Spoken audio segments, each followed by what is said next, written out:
क्या आप भी 10th क्लास में हैं और आपको भी फिज़िक्स का ये सीइंग साउंड वाला टॉपिक समझ में नहीं आ रहा है? तो इस वीडियो को एंड तक ज़रूर देखना। इस वीडियो में हम पढ़ेंगे सीइंग साउंड्स। साउंड्स को यहाँ पर सीइंग साउंड्स का मतलब साउंड को देखना नहीं बल्कि साउंड को समझना होता है। किसी भी साउंड को हम कैसे अंडरस्टैंड करते हैं, किसी भी साउंड को हम कैसे पहचानते हैं, किसी भी साउंड को हम कैसे पता चलेगा कि ये साउंड किस चीज़ से आ रहा है और ये किसका साउंड है, तो उसी को हम कहते हैं सीइंग साउंड्स। यहाँ पर हमें 3 डायग्राम दिए हुए हैं, ये वाली 3 डायग्राम्स। तो इनमें आप देखेंगे तो आपको पता चलेगा कि यहाँ पर डिफरेंट एम्पलीट्यूड, डिफरेंट पिच और डिफरेंट लाउडनेसेस हैं। तो हमें ये कैसे पता चलेगा ये किस चीज़ का साउंड है और ये किस चीज़ का साउंड है? तो ये पता लगाने के लिए हमें क्वालिटी की ज़रूरत पड़ेगी। यहाँ पर हम क्वालिटी की स्टडी से हम ये पता लगा सकते हैं कि ये किस चीज़ का साउंड है और ये भी साउंड किससे आ रहा है। तो चलिए सीइंग साउंड्स को पढ़ते हैं। We listen to a musical sound on radio. अगर हम म्यूज़िकल साउंड सुन रहे हैं रेडियो पे या फिर हम कोई और साउंड सुन रहे हैं किसी इंस्ट्रूमेंट का, तो हम उसमें डिफरेंट कैसे कर पाएंगे? हमें कैसे पता चलेगा कि ये किसका साउंड है? तो ये हमें पता चलेगा उसकी क्वालिटी की मदद से कि उसकी क्वालिटी क्या है। अगर हमें क्वालिटी का पता है तो हम किसी भी साउंड को दूसरे साउंड से डिफ्रेंशिएट कर सकते हैं। If the loudness and pitch of these sounds are same, अगर लाउडनेस और पिच सेम है तो हमें कैसे पता चलेगा? तो हमें अगर और फिर उसकी वेव्स फॉर्म्स हैं वो डिफरेंट हैं तो भी हमें पता चल सकता है उसकी क्वालिटी की मदद से। तो चलिए क्वालिटी को देखते हैं कि क्वालिटी क्या है।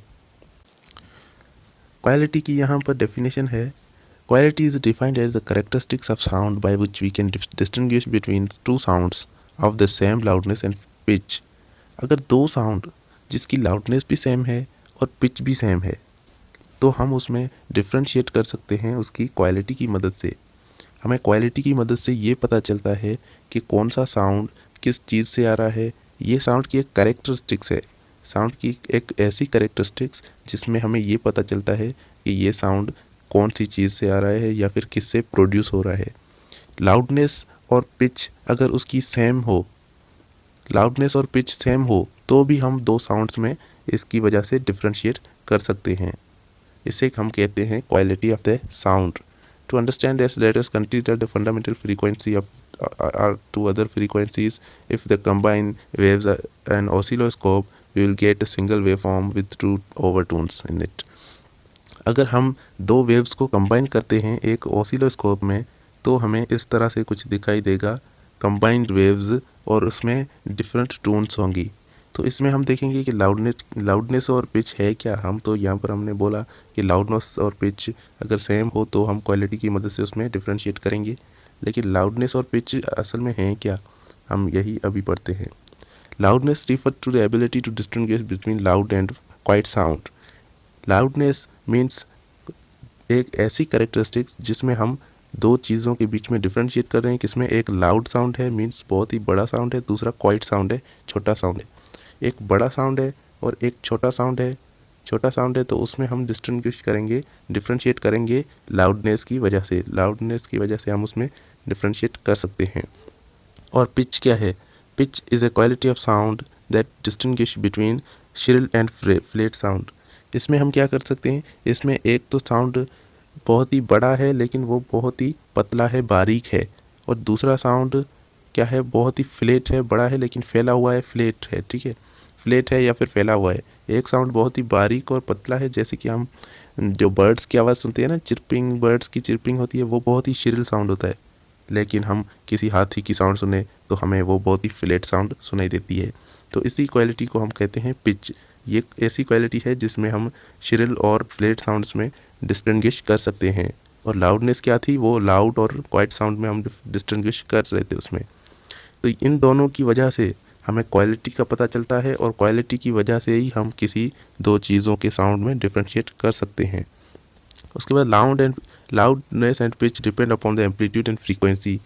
यहाँ पर जो लाउडनेस है वो एम्पलीट्यूड पे डिपेंड करता है और पिच है वो फ्रीक्वेंसी पे डिपेंड करता है। रिस्पेक्टिवली लिखा हुआ है तो हमें इसका ये पता चलता है कि लाउडनेस जो है वो एम्पलीट्यूड पे डिपेंड करता है। अगर एम्पलीट्यूड किसी भी वेव का बड़ा होगा तो वेवलेंथ भी, वो लाउडनेस भी बड़ी होगी। अगर फ्रीक्वेंसी किसी साउंड की बड़ी होगी तो उसकी पिच भी बड़ी होगी। तो इससे हमें, इस पॉइंट से हमें ये पता चलता है। उसके बाद sound intensity and acoustic intensity. Sound intensity क्या है? मीन्स किसी भी जगह पर कितना ज़्यादा शोर है उस एरिया के हिसाब से। It is defined as the power carried by sound waves per unit area in direction particular to that area.